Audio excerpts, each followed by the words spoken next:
Hi, and welcome to this trend report video by Hubs. We're going to take a look at how 3D printing evolved in 2021 and where it's going in 2022.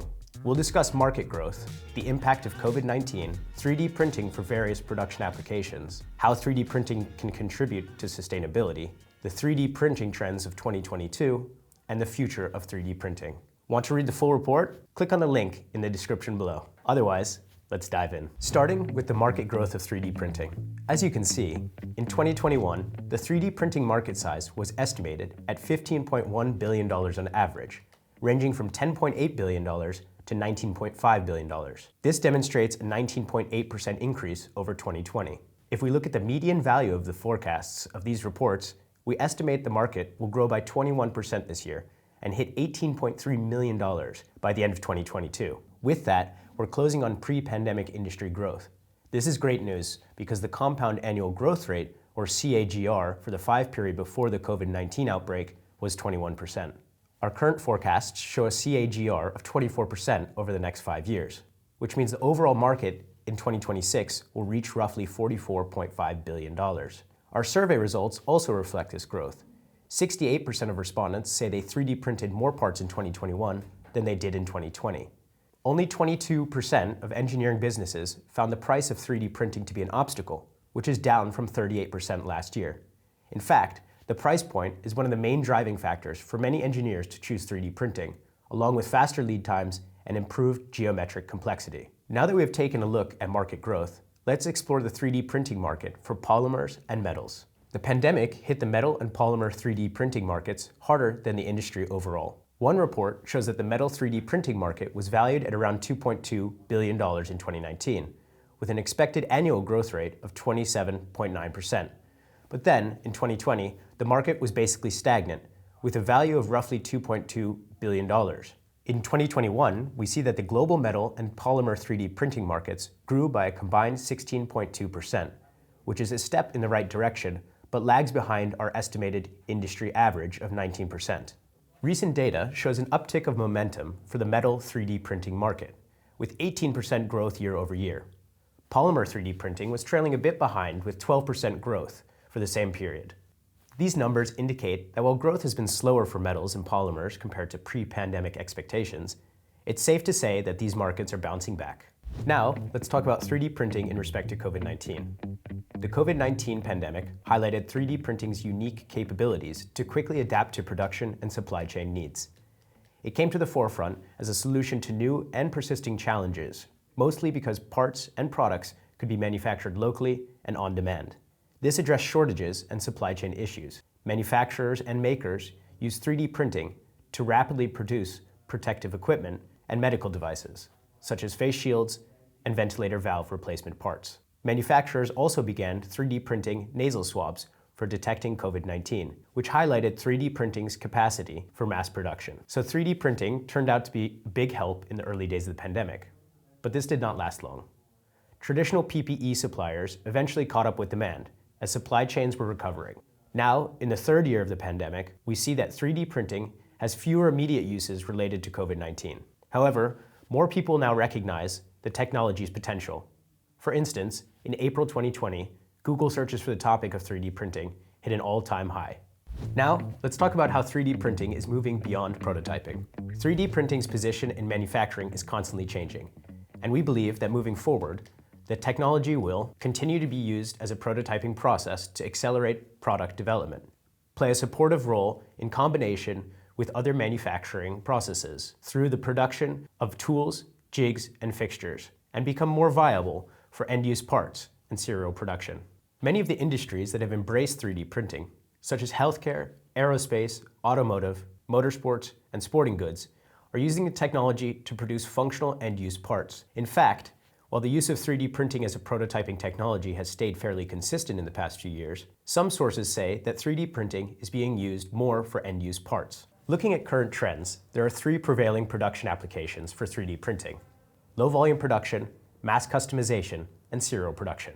Let's have a closer look at these applications. First, low-volume production. The move toward low-volume production, meaning 100 to 1,000 parts per run, spans many sectors. In our 2022 survey, 49% of respondents used 3D printing for production runs of more than 10 parts, which is up from 36% in 2021.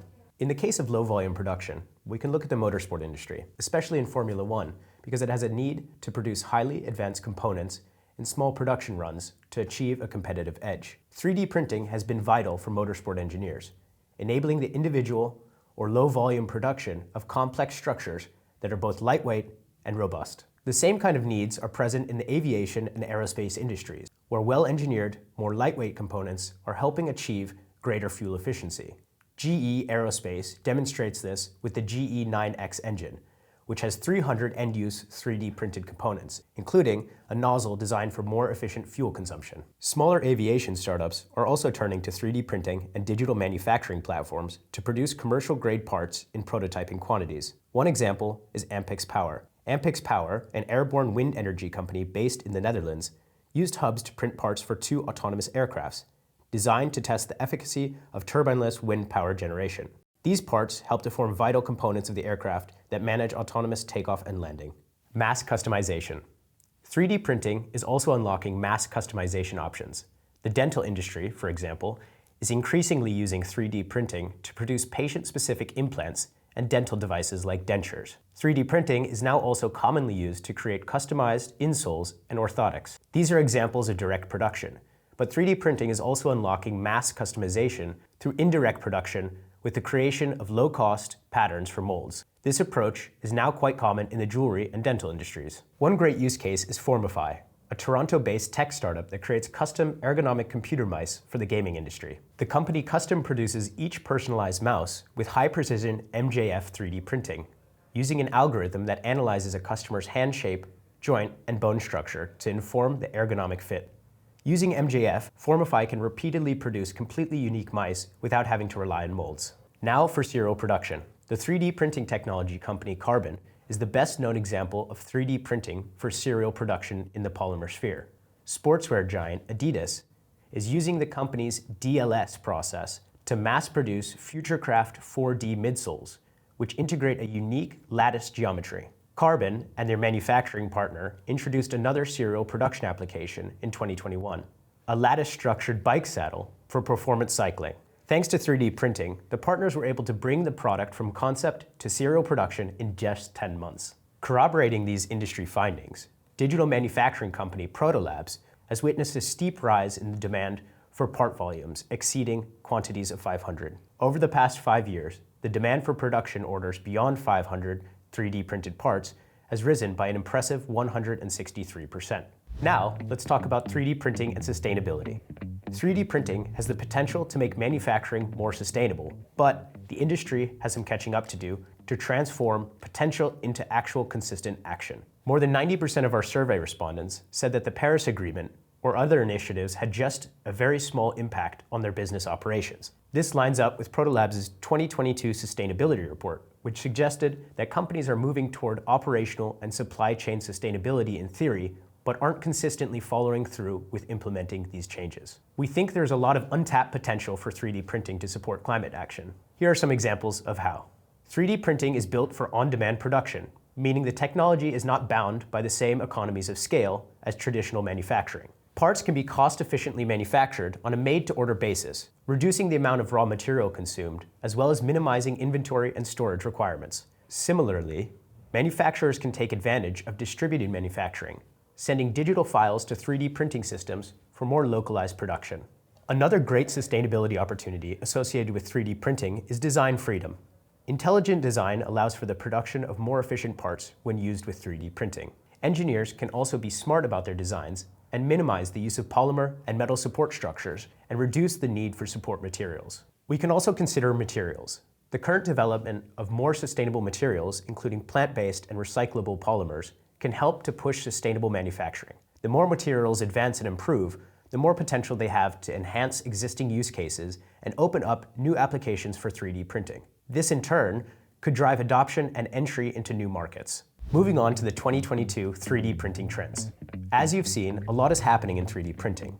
Out of all the growth trends in the industry, we highlight the following 12. The adoption of 3D printing across existing markets and a stronger entry into newer markets. Automation across the 3D printing workflow, with an emphasis on post-processing and cobot use. More robust supply chains and localized on-demand production. high-performance 3D printing materials development and qualification, such as refractory metals, ceramics, high-temperature polymers, and composites. Market maturation and consolidation with inter-industry partnerships, mergers, and acquisitions. Demand for large-format systems, notably in metal 3D printing. The strategic use of 3D printing, intelligent design, and improved materials to make manufacturing more sustainable. More end-use production and serial production applications of 3D printing. Increased reliability and repeatability across 3D printing technologies. Industry standardization, including the adoption of the 3MF file format, which stores more color, texture, material data, lattice, support structure, and printer configuration information than STL files. On-demand, just-in-time manufacturing, driven by the Internet of Things. And finally, direct communication between inventory systems and manufacturing capacity, linking supply and demand without human intervention. So, despite steady advances, 3D printing still has a ways to go before it is broadly recognized as a fully mature, fully scalable industrial manufacturing technology. The question is, what will it take to get there? It will come down to a few factors, with automation being the most important. Automation is needed to implement 3D printing technologies for scalable industrial production. And as end use grows, especially for critical components, quality control will have to scale as well. This may be achieved through the strategic use of 3D printing process data, simulation software, and the implementation of scalable testing solutions. The availability of advanced materials for 3D printing applications, including polymers, metals, composites, and ceramics, is also top of mind across the industry. Greater material choice will drive the creation of new applications, and greater consumption of 3D printing materials will ultimately reduce costs. Finally, we have industry consolidation. In 2021 and 2022, there have been a number of notable mergers and acquisitions among some of the industry's leading players. For example, Stratasys acquired Origin, Desktop Metal acquired EnvisionTech, now eTech. Even Hubs joined forces with Protolabs to become the world's most comprehensive digital manufacturing platform. This demonstrates that the market is restructuring and beginning to consolidate, while continuing to mature. Overall, we expect to see more signs of growth in 3D printing in 2022 and beyond. Enhanced automation, scalable quality controls, advances in interoperability, reduced material and processing costs, and further industry consolidation, among other key factors, will help 3D printing become the robust industrial manufacturing process that befits its massive potential. Thanks for watching this 3D printing trend report video by Hubs. See you in the next video.